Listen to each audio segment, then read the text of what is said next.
A powerful pump won't save a bad installation.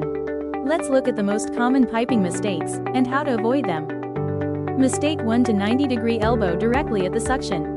It distorts flow and increases turbulence.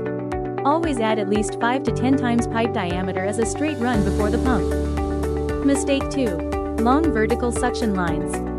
They trap air, cause priming issues, and lead to cavitation. Keep suction lines short, horizontal, and properly vented. Mistake 3. No flexible coupling or compensator. Thermal expansion or vibration ends up stressing the pump housing.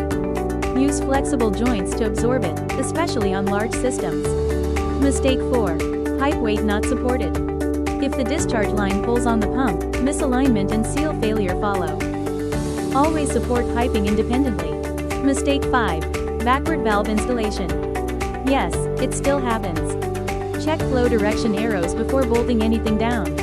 A pump only performs as well as its piping allows.